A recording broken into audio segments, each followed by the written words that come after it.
Curta, compartilhe, comente e se inscreva no canal. Em nome do Pai, e do Filho, e do Espírito Santo. Amém. Naquele tempo, chegaram a mãe de Jesus e seus irmãos. Eles ficaram do lado de fora e mandaram chamá-lo. Havia uma multidão sentada ao redor dele. Então lhe disseram: tua mãe e teus irmãos estão lá fora, à tua procura. Ele respondeu: quem é minha mãe? E quem são meus irmãos? E olhando para os que estavam sentados ao seu redor, disse: aqui estão minha mãe e meus irmãos. Quem faz a vontade de Deus, esse é meu irmão, minha irmã e minha mãe. Palavra da salvação. Glória a vós, Senhor. Meus irmãos e minhas irmãs, hoje de maneira especial, a Igreja celebra a memória de Santo Tomás de Aquino, presbítero e doutor da Igreja. Nasceu por volta do ano 1225, da família dos condes de Aquino. Estudou primeiramente no mosteiro de Monte Cassino e depois em Nápoles. Ingressou na ordem dos frades pregadores e completou os estudos em Paris e em Colônia, tendo tido como professor Santo Alberto Magno. Escreveu muitas obras de grande erudição e, como professor, lecionou disciplinas filosóficas e teológicas, o que lhe valeu grande reputação. Morreu nas proximidades de Terracina, a 7 de março de 1274. Sua memória é celebrada a 28 de janeiro, data em que seu corpo foi trasladado para Toulouse, França, em 1369. Que Santo Tomás de Aquino, que recebeu de Deus uma grande iluminação, ao ponto de ter escrito para todo mundo, para toda a igreja, e trouxe um grande benefício para a igreja através de sua grande obra, a grande Suma Teológica. Quem tiver tempo e quem tiver a graça, leia a Suma Teológica e você vai compreender as coisas do céu. Você vai ter uma compreensão muito grande das coisas de Deus. Que Santo Tomás de Aquino interceda pela igreja, ainda mais nesses tempos difíceis que nós estamos vivendo. Voltemos para o Evangelho de hoje. Tua mãe e teus irmãos estão lá fora à tua procura. Quem que são meus irmãos? Quem que são minhas irmãs? E quem é minha mãe? Senão aquele que faz a vontade do meu Pai que está nos céus. Todos nós somos convidados a fazer a vontade de Deus. Hoje a liturgia, ela está toda voltada para essa questão dessa vontade. A vontade de Deus, que primeiramente nós precisamos olhar e ver que essa vontade se realizou por meio de nosso Senhor Jesus Cristo. E Nossa Senhora, a mãe de Jesus e nossa mãe, ela fez a vontade. Eis aqui a serva do Senhor, faça-se em mim segundo a tua palavra. Então nós olhamos para Nossa Senhora e vemos que ela fez a vontade. Nós olhamos para Jesus e vemos também que ele fez a vontade do Pai. Lembrando que Jesus, ele é Deus. Nos evangelhos ele vai dizer que a vontade do Pai é que nenhum dos seus pereça. A vontade do Pai é que ele dê a vida pela nossa redenção, pela nossa salvação. O Salmo 39 hoje diz o seguinte: eis que venho fazer com prazer a vossa vontade, Senhor. Mas como se deu na prática esta vontade que Jesus veio fazer ao Pai? A vontade do Pai, eis que venho com prazer para fazer a vossa vontade. Na primeira leitura hoje da carta aos Hebreus, nós estamos no capítulo 10, do versículo 1 até o 10. Aqui, o autor da carta aos Hebreus mostra-nos como é que essa vontade de Deus ela foi feita por meio de Jesus Cristo. A primeira coisa que aqui nós podemos observar é no versículo 5. Jesus diz, o autor da carta aos Hebreus diz o seguinte: tu, o Pai, não quisestes vítima nem oferenda, mas formaste-me um corpo. Então, quando Jesus está dizendo que o Pai já não quis mais vítimas e nem oferendas, mas destes a ele um corpo, aí nós voltamos lá para o momento da encarnação do Verbo. Jesus, e eu sempre falo isso, e os sacerdotes também falam, Jesus é Deus, ele é de natureza divina. E por ele ser Deus e ser de natureza divina, ele não teria como morrer. Deus não morre, meus irmãos. Deus é Deus, Deus é Espírito. Então Deus não morre. Mas era preciso, meus irmãos, que uma oferta, um sacrifício de alguém fosse oferecido para que toda a humanidade, todos nós, desde Adão até o último que virá, antes da vinda de nosso Senhor Jesus Cristo, todos fossem salvos completamente do pecado dos nossos pais, do pecado de Adão e Eva. Porque a reconciliação nossa, ela só poderia acontecer com morte, com sacrifício. Mas sacrifício de animais, sacrifícios do ser humano, não seria capaz para resolver este problema. Então, o que foi que aconteceu? Tu me destes um corpo. E aí nós vamos entender o momento em que o anjo Gabriel aparece a Nossa Senhora, e aparecendo a Nossa Senhora, ele convida, pergunta para ela se ela quer ser mãe do Salvador. E Jesus precisava de um corpo. Então ele precisava de uma mulher para ele nascer. Por isso que recentemente nós comemoramos aí o nascimento de nosso Senhor Jesus Cristo. Esta foi a vontade que Jesus veio fazer com prazer. A primeira vontade foi essa. Era preciso que ele morresse, que ele se sacrificasse. Mas para ele morrer e ser sacrificado, ou melhor, para ele ser sacrificado e morrer, era preciso que ele tivesse um corpo.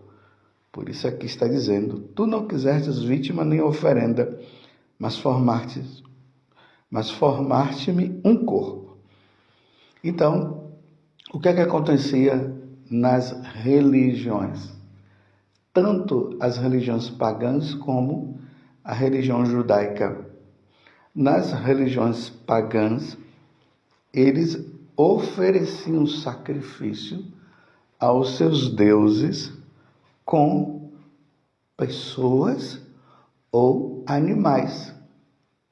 Se a gente for olhar a história dos maias, dos astecas, nós vamos ver multidões e multidões de pessoas eram mortas. Eles iam, conquistavam as terras, traziam aquelas pessoas escravas e aquelas pessoas eram mortas para oferecer sacrifício aos deuses deles, não ao Deus único e verdadeiro que nós adoramos e que foi revelado, mas aos deuses deles. Então, imagina, muitas pessoas eram mortas, eram pessoas. Se nós olharmos para a religião judaica, até o momento em que o templo existia, lá se oferecia animais. Cordeiros eram levados, touros eram levados, e eles precisavam ser assim perfeitos, eles não poderiam ter nenhum defeito.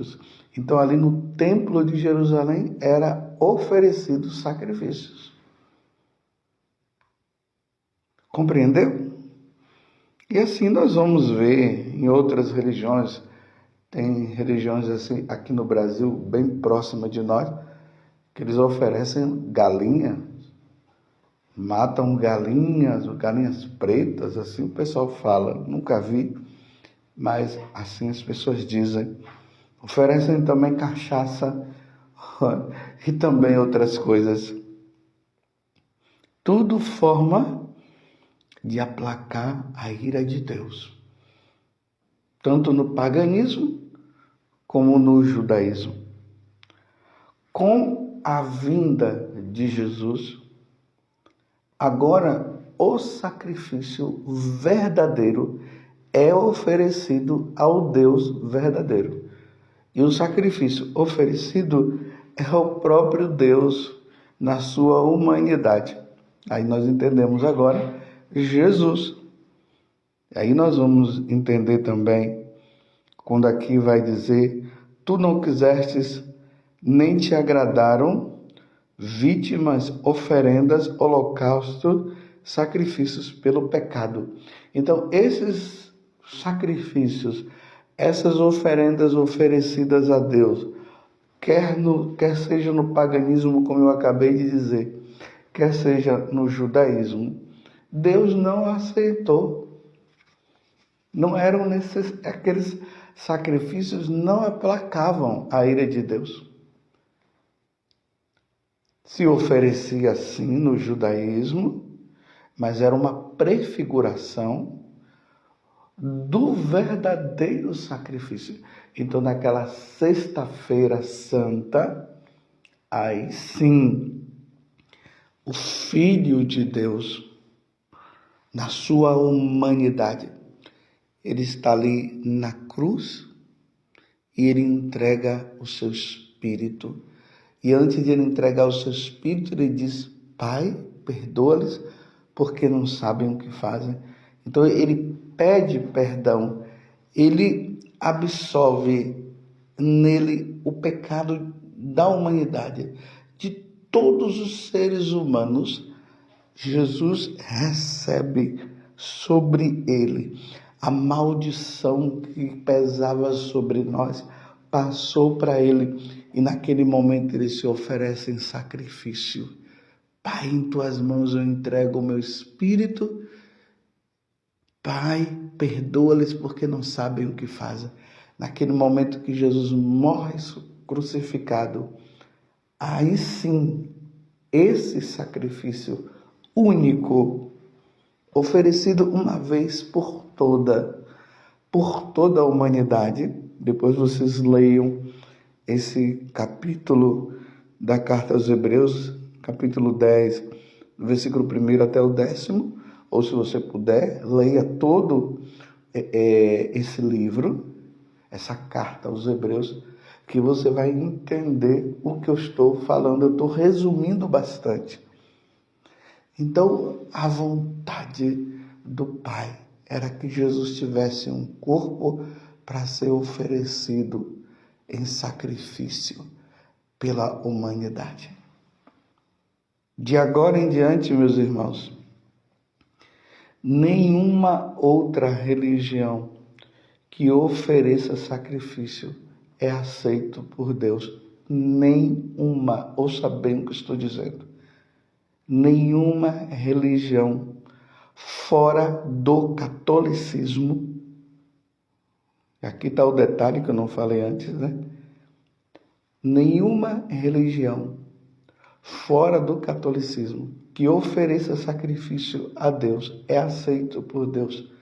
Só na Igreja Católica é que o verdadeiro sacrifício é oferecido ali na Santa Missa, porque a Santa Missa é a atualização daquele sacrifício que aconteceu lá no passado, mas não é um outro sacrifício, é o mesmo sacrifício. Aí sim é aceito. É perder tempo ir para essas religiões e ficar oferecendo galinha, ficar oferecendo... Tem religiões aí que ainda é satânica, que oferece, viu? Seres humanos. Não é aceito por Deus. Se um católico, ele sai da Igreja Católica, ele vai participar de qualquer ritual fora da Igreja Católica, isso se chama idolatria. É pecado de idolatria, meus irmãos. É um pecado contra o primeiro mandamento. Se você que é católico, deixou a Igreja Católica e foi para uma outra religião para participar daqueles ritos, você peca mortalmente. Precisa buscar um sacerdote para se reconciliar com Deus. A reconciliação só se dá por meio da confissão. E não é confissão comunitária, não. Confissão auricular com o sacerdote. Ali você fala com o sacerdote. Fui numa tal religião aí e ofereci uma galinha. Me mandaram eu comprar uma galinha para matar essa galinha para oferecer aquele sacrifício, para eu obter isso, obter aquilo. Isso é pecado mortal para nós católicos, porque o único sacrifício aceito é o de Deus. Observemos até lá no judaísmo. O sacrifício da antiga aliança era o de animais. O da nova aliança é o de nosso Senhor Jesus Cristo. Então, quando Jesus morre na cruz, 70 anos depois, quando o templo de Jerusalém é destruído, lá cessou-se os sacrifícios oferecidos, porque não daria para ficar se oferecendo dois sacrifícios, o do judaísmo e do catolicismo, do cristianismo. Então Deus, na sua infinita misericórdia e na sua providência, aconteceu que o templo de Jerusalém foi destruído e vocês observem, lá em Jerusalém não se oferece mais sacrifícios por causa do novo sacrifício. A nova aliança, no capítulo 31 do livro do profeta Jeremias, fala da nova aliança que Deus fará. Ele fez uma aliança antiga e agora ele vai fazer uma aliança nova. E lembremos que naquela quinta-feira santa Jesus fala isso. Este é o meu sangue, o sangue da nova e eterna aliança. Não é uma aliança que vai se fazer para depois vir outra. Ela é eterna. O sacrifício de nosso Senhor Jesus Cristo na cruz, atualizado, renovado na Santa Missa, é eterno. Na carta de São Paulo aos Coríntios, primeira carta aos Coríntios, no capítulo 11, São Paulo vai dizer que este sacrifício ele será oferecido até a vinda de nosso Senhor Jesus Cristo. Agora deu para entender a vontade do Pai. Quem é que faz a vontade do Pai?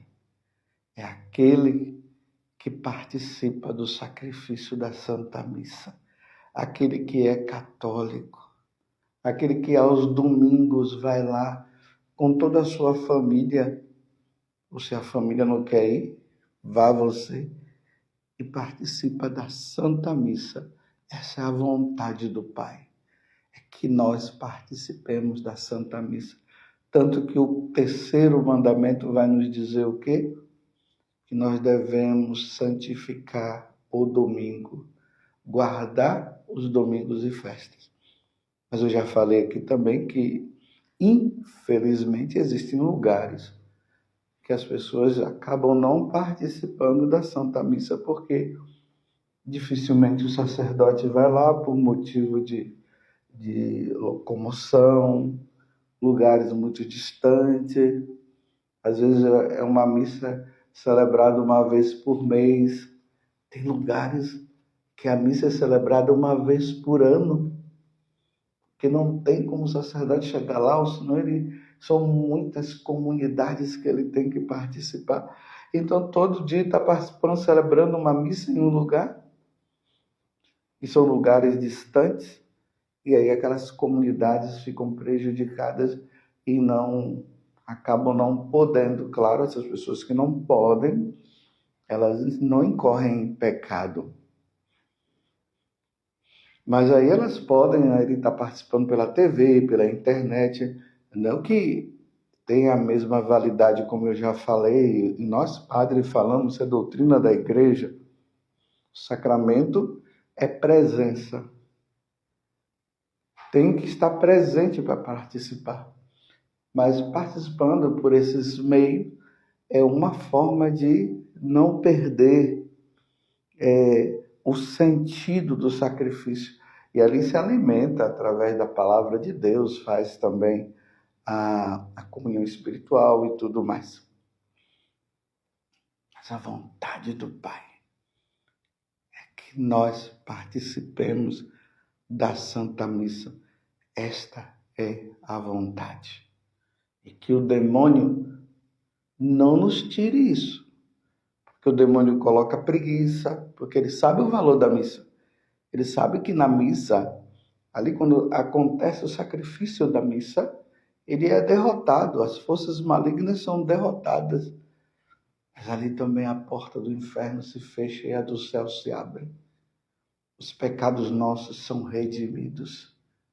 Que maravilha, a porta do céu se abre para todos nós. Ó Virgem Santíssima, não permitais que eu viva e nem morra em pecado mortal. Em pecado mortal eu não hei de morrer, porque a Virgem Santíssima há de me valer. Valei-me, Virgem Santíssima. E um dos grandes pecados é faltar à Santa Missa. Podendo participar e não vai, é um grande pecado. Louvado seja o nosso Senhor Jesus Cristo, para sempre seja louvado, e a sua Mãe Maria Santíssima, e desça sobre vós a bênção de Deus Todo-Poderoso, Pai, Filho e Espírito Santo. Amém.